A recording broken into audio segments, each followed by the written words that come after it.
శ్రీమాత్రే నమః. ఓం శ్రీమాత్రే నమః. నా పేరు మురళీధర శర్మ. నేను హైదరాబాద్ ఉప్పాలగూడ మణికొండ ప్రాంతంలో ఉన్నటువంటి గోల్డెన్ టెంపుల్ వద్ద నివాసపుట్టుంటా. ఈరోజు మన ప్రేక్షకులకు 2024వ సంవత్సరం అంటే ఆంగ్ల క్యాలెండర్ ఆధారంగా మీ యొక్క రాశి ఫలితాలు ఏ విధంగా ఉంటాయంటే మేషరాశికి వృషభ రాశికి ఎలా ఉంటాయి అనేటువంటి విషయాన్ని చెప్పే ప్రయత్నం చేస్తాను. మనము ఒక విషయం ఇక్కడ జ్ఞాపకం పెట్టుకోవాలి. మన గ్రహ పరిశీలన మనం చేసేటప్పుడు మనం పంచాంగం ఆధారం చేసుకొని గ్రహాలను పరిశీలన చేస్తూ ఉంటాం.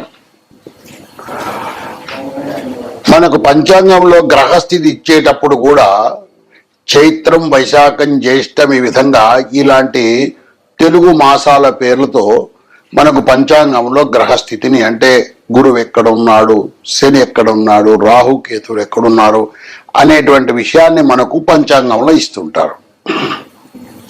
అయితే దీనివల్ల ఏమవుతుందంటే ప్రత్యేకించి ఈనాటి యువతకు ఈ తెలుగు నెలల పేర్లు సక్రమంగా తెలియకపోవటము, చైత్రమాసం అంటే ఎప్పుడు వస్తుంది, వైశాఖం అంటే ఎప్పుడు వస్తుంది తెలియకపోవటము.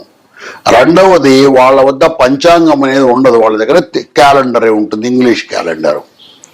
ఈ ఇంగ్లీష్ క్యాలెండర్తో వాళ్లకు రాశి ఫలితాలు ఎలా ఉన్నాయో తెలుసుకోవడం కష్టమవుతోంది.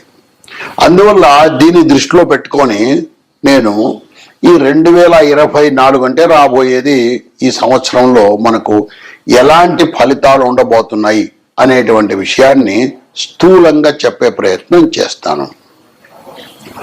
మనకు 1/1/2024 నాడు ఇంగ్లీష్ క్యాలెండర్ మార్చుకుంటాము. ఆ ఇంగ్లీష్ క్యాలెండర్ మార్చుకున్న నాడు మనము ఇది ఒక సంవత్సరం అని చెప్పి ఒక ఆధారంతో దాన్ని లెక్క చేసుకుంటూ ఉంటాం. ఈ 1/1/2024 మనము తెలుగు నెలతో మనము సరిపోలు చూసుకున్నట్టయితే శోభకృత నామ సంవత్సరము దక్షిణాయనము హేమంత ఋతువు మార్గశిర మాసంలో వస్తోంది 1/1/2024. ఆ రోజు సోమవారం అవుతోంది, బహుళ పంచమి అవుతోంది, నక్షత్రము మఖా నక్షత్రం అవుతోంది.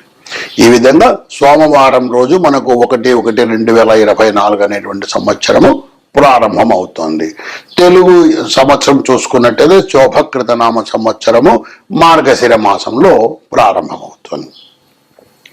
ఆ 1/1/24 ప్రారంభమైనటువంటి నాడు మనం పంచాంగంలో గ్రహస్థితిని చూసుకున్నట్టయితే ఏ విధంగా ఉందనేటువంటిది చెప్తాను.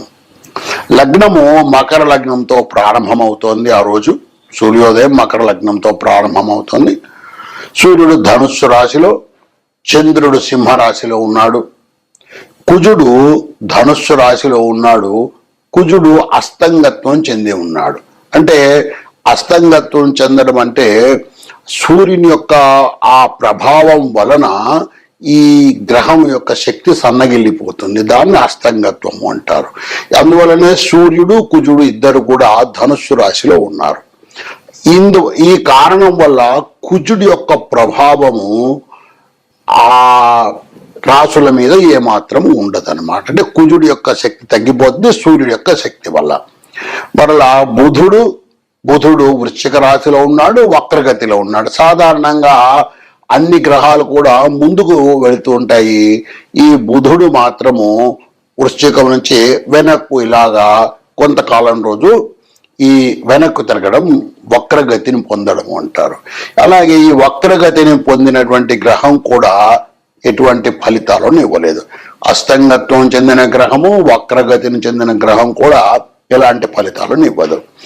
ఇక గురువు మేషరాశిలో ఉన్నాడు, శుక్రుడు వృశ్చికంలో ఉన్నాడు, శని స్వక్షేత్రంలో కుంభరాశిలో ఉన్నాడు, రాహువు మీనరాశిలో ఉన్నాడు, కేతువు కన్యా రాశిలో ఉన్నాడు.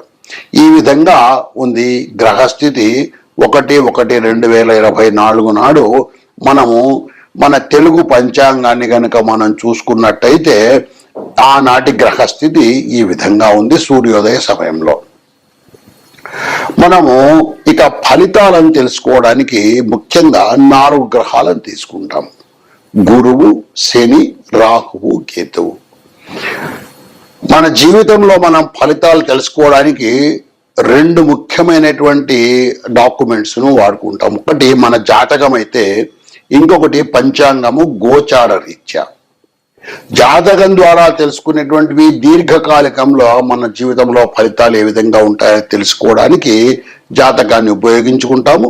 పంచాంగాన్ని స్వల్పకాలంలో, అంటే ఈ సంవత్సరంలో లేదా ఈ ఏడాదిలో, ఈ వారములో ఎలాంటి ఫలితాలు ఉంటాయని తెలుసుకోవడానికి మనము పంచాంగాన్ని ఉపయోగించుకుంటాం. ఈ పంచాంగంలో మనకు గురువు, శని, రాహువు, కేతు అనేటువంటి ఈ గ్రహాలను ముఖ్యంగా మనము దృష్టిలో పెట్టుకొని మన ఫలితాలను మనం చదువుకుంటూ ఉంటాం.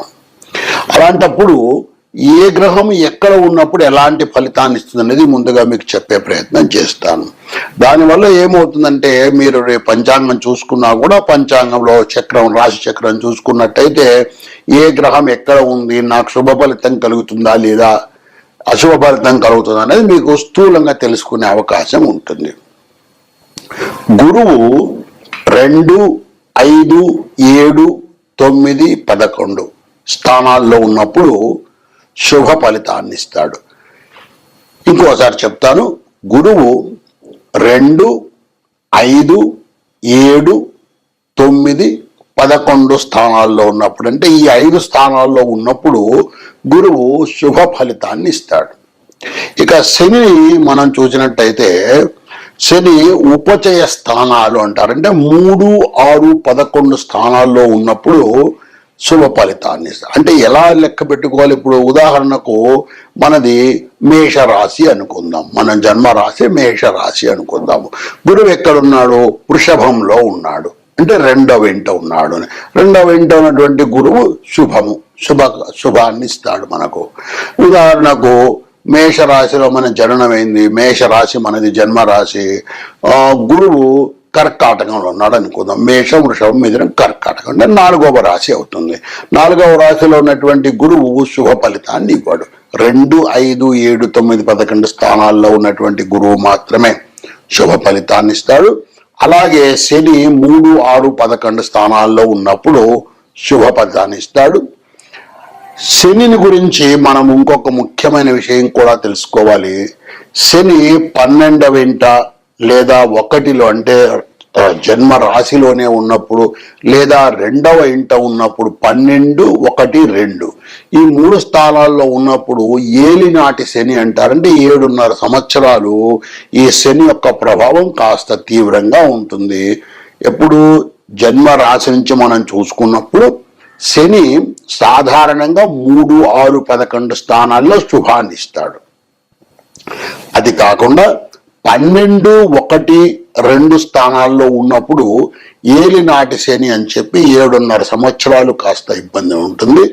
అలాగే 4వ ఇంట ఉన్నప్పుడు కూడా, 4వ ఇంట ఉన్నప్పుడు అర్ధాష్టమ శని అంటారు, అప్పుడు కూడా కాస్త ఇబ్బందులు ఉంటాయి. అలాగే అష్టమ శని 8లో ఉన్నప్పుడు కూడా కాస్త ఇబ్బందులు ఎక్కువగానే ఉంటాయి. అంటే శనికి సంబంధించి మనం 2 అంశాలు తీసుకున్నాం. ఒకటి, శుభం ఎప్పుడు కల్పిస్తాడు అంటే 3, 6, 11 స్థానాల్లో ఉన్నప్పుడు శుభం కల్పిస్తాడు. ఎప్పుడెప్పుడు ఇబ్బందులు పెడతాడు? 12, 1, 2 అలాగే 4, 8 స్థానాల్లో ఉన్నప్పుడు కూడా శని ఇబ్బంది పెడతాడు. ఇక రాహు కేతువులు, ఈ రాహు కేతువులు కూడా మనకు 3, 6, 10, 11 స్థానాల్లో, అంటే ఈ 4 స్థానాల్లో ఉన్నప్పుడు మనకు శుభాన్ని ఇస్తారు. ఈ విధంగా స్థూలంగా మనము మన రాశి చక్రాన్ని చూసుకున్నప్పుడు మన రాశి ఏమిటి మనకు తెలిస్తే, ఆ రాశి నుంచి గురువు ఎక్కడ ఉన్నాడు, శని ఎక్కడ ఉన్నాడు, రాహు కేతువు ఎక్కడున్నారు అనేటువంటి విషయాన్ని మనం చూసుకోగలిగితే మనము శుభంగా ఉంటుందా లేక ఇబ్బందులు ఉంటాయనేటువంటి విషయాన్ని స్థూలంగా తెలుసుకునే అవకాశం ఉంటుంది. తరువాత ఈ 2024వ సంవత్సరంలో గురువుకు మాత్రమే చలనం ఉంది. అంటే 2023లో ఉన్నటువంటి స్థితి నుంచి 2024లో గురువు మాత్రమే మారుతున్నాడు. గురువు మేషరాశి నుంచి వృషభ రాశికి 1/5/2024 నాడు మారుతున్నాడు. అంటే గురువు యొక్క చలనం ఉంది. గురువు ప్రస్తుతము మేషరాశిలో ఉన్నాడు. మేషరాశి నుంచి 1/5/2024 నాడు వృషభ రాశికి వెళ్తాడు. తర్వాత శని కుంభరాశిలోనే ఉన్నాడు. రాహువు మీనములో ఉన్నాడు. కేతువు కన్యా రాశిలో ఉన్నాడు. ఈ విధంగా ఈ 2024 సంవత్సరంలో ఈ 4 గ్రహాల యొక్క స్థితి ఈ విధంగా ఉంటుంది. మే వరకు మేషంలో ఉన్నటువంటి గురువు వృషభంలోకి వస్తాడు. శని కుంభంలోనే అలాగే 2024 పూర్తిగా ఉంటాడు. రాహువు మీనములో ఉంటాడు. అలాగే కేతువు కన్యా రాశిలో ఉంటాడు. ఇది మనకు ఈ విధంగా మనము 2024 ఏ రోజు ప్రారంభమవుతోంది, ఆ రోజు గ్రహస్థితి ఏ విధంగా ఉంది, తర్వాత ఏ గ్రహాలు ఎక్కడ ఉన్నప్పుడు ఎలాంటి ఫలితాన్ని ఇస్తాయి, ఈ 2024లో ఈ 4 గ్రహాలు ఎక్కడ ఉండబోతున్నాయి అనేటువంటి విషయాన్ని మనం ఇప్పుడు స్థూలంగా తెలుసుకున్నాం. ఇప్పుడు మనము మేషరాశి యొక్క ఫలితాన్ని ఈ 2024లో తెలుసుకునే ప్రయత్నం చేద్దాం. మనము ధనుస్సు రాశి వారికి 2024 క్యాలెండర్ ఇయర్లు అంటే జనవరి నుంచి డిసెంబర్ వరకు ఈ ధనుస్సు రాశి వారికి ఎలాంటి ఫలితాలు ఉంటాయి అనేటువంటిది తెలుసుకునే ప్రయత్నం చేద్దాం. ఈ ధనుస్సు రాశి వారికి జనవరిలో మొదటి వారం మాత్రం కాస్త బాగా ఉందని చెప్పొచ్చు. ధనలాభము, వృత్తిలో అభివృద్ధి ఉండే అవకాశం కనబడుతోంది. కానీ జనవరి 2, 3, 4 వారాలు చూసినట్టయితే కాస్త ఇబ్బందులు ఎక్కువగా కనబడుతూ ఉన్నాయి ధనుస్సు రాశి వారికి. తర్వాత ఫిబ్రవరి నెలలో కాస్త ఆరోగ్యంగా ఉండడము, ఉత్సాహంగా ఉండడము, బంధువులతో కలవడము, ధన ప్రాప్తి, సంతానం వలన సంతోషము, ఈ విధంగా ఫిబ్రవరి నెల మొత్తం కూడా ఒక శుభమైనటువంటి వాతావరణము ధనుస్సు రాశి వారికి కనబడుతోంది. మార్చి నెలలో మనం చూసినట్టయితే మార్చి 4వ వారము శుభంగా ఉండే అవకాశం ఎక్కువగా కనబడుతోంది. తలచిన కార్యక్రమాలన్నీ కూడా మీరు జయప్రదంగా చేయగలుగుతారంటే మార్చిలో ఏవైతే కార్యక్రమాలు ఫిబ్రవరి మార్చిలో ఏవైతే ప్రారంభం చేశారో అవన్నీ కూడా మార్చి చివరి నాటికి అన్ని కార్యక్రమాలు కూడా మీరు పూర్తి చేయగలుగుతారు. మనస్సుకు చాలా సంతోషంగా కూడా ఉండే అవకాశం ఉంది. ఏప్రిల్ నెలలో శుభ కార్యక్రమాలు చేస్తారు, శుభ వార్తలు వింటారు, మీకు అభివృద్ధి ఎక్కువగా కనబడుతుంది. కానీ వృత్తిలో చిక్కులు అంటే మీరు చేసేటువంటి వ్యాపారం కానీ ఉద్యోగం కానీ ఏవైనా ఉంటే వాటిలో చిక్కుల వల్ల కాస్త మనసుకు అశాంతి కలిగే అవకాశం ఉంది. కానీ ఏప్రిల్ నెల కూడా శుభంగానే ఉంది ధనుసు రాశి వారికి తప్పకుండా మనం చెప్పవచ్చు. ఇక మే నెలకు వచ్చినట్టయితే మే నెలలో అనారోగ్యం కలిగే అవకాశం ఉంది, మనోవిచారం కలిగే అవకాశం ఉంది, అకాలంగా భోజనం చేయడము, బంధుమిత్రులతో కలహాలు ఏర్పడము, ఇలాంటివన్నీ కూడా జరిగే అవకాశం ఉంది. జూన్ నెలలో కూడా ఇలాంటి పరిస్థితులే కొనసాగే అవకాశం ఉంది. కుటుంబ కలహాలు, మనోవిచారం ఇలాంటివన్నీ కూడా దాదాపు జూన్ నెల పూర్తిగా ఇబ్బందికరంగానే ఉంటుంది అని చెప్పవచ్చు. జూలై నెలకు వచ్చినట్టయితే కాస్త పరిస్థితిలో మార్పు వస్తోంది. జూలై నెలలో కాస్త మనస్సుకు సంతోషం కలిగే అవకాశం ఉంది. పుణ్యక్షేత్ర దర్శనము, ప్రత్యేకించి ఈ ఏవైనా కార్యక్రమాలు చేసేటువంటి దైవ కార్యక్రమాలు చేసేటట్టుంటే ఈ జూలై నెలలో మీరు చాలా శ్రద్ధగా చేసేటువంటి అవకాశము ఎక్కువగా కనబడుతోంది. ఇక ఆగస్టు నెలలో బంధుమిత్రుల వలన వైరం కలగడము, ప్రత్యేకించి స్త్రీల వలన ఇబ్బంది కలిగే అవకాశం ఎక్కువగా కనబడుతుంది ఆగస్టు నెలలో. సెప్టెంబర్ నెలలో మరలా చాలా బాగుందని చెప్పవచ్చు. సెప్టెంబర్ నెలలో ధనలాభము, ఆరోగ్యకరంగా ఉండడము, తరువాత శుభ కార్యక్రమాలు ఏవైనా ఉంటే అవి చేయటము, ఇలాంటివన్నీ కూడా ఈ సెప్టెంబర్ నెలలో జరిగే అవకాశం ఎక్కువగా కనపడుతోంది. అక్టోబర్ నెలలో మనం పరిశీలించినట్టయితే అక్టోబర్ నెల కూడా శుభంగా ఉందనే చెప్పవచ్చు. ప్రత్యేకించి బంధువులను, స్నేహితులను కలవడము, కొత్త స్నేహితులతో పరిచయాలు ఏర్పడము, ఇలాంటివన్నీ కూడా అక్టోబర్ నెలలో జరిగే అవకాశం ఉంది. నవంబర్ కూడా శుభమాసం అనే చెప్పవచ్చు. ఈ ధనుస్సు రాశి వారికి శుభ కార్యక్రమాలు చేసే అవకాశం ఉంది.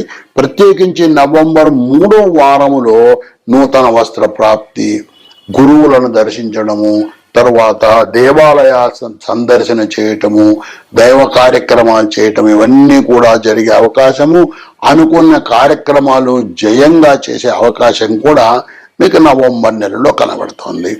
డిసెంబర్ నెల కూడా దాదాపు శుభంగానే ఉందని చెప్పవచ్చు. డిసెంబర్ నెలలో కాస్త 2వ వారంలో కాస్త భార్యా బిడ్డలతో ఇబ్బందులు, కలహాలు కనపడినా కూడా డిసెంబర్ నెల పూర్తిగా బాగుందని చెప్పవచ్చు. ధనుస్సు రాశి వారికి పరిశీలించినట్టయితే ఈ 2024వ సంవత్సరము శుభ ఫలితాలే ఎక్కువగా ఉన్నాయని చెప్పవచ్చు. శ్రీమాత్రే నమః.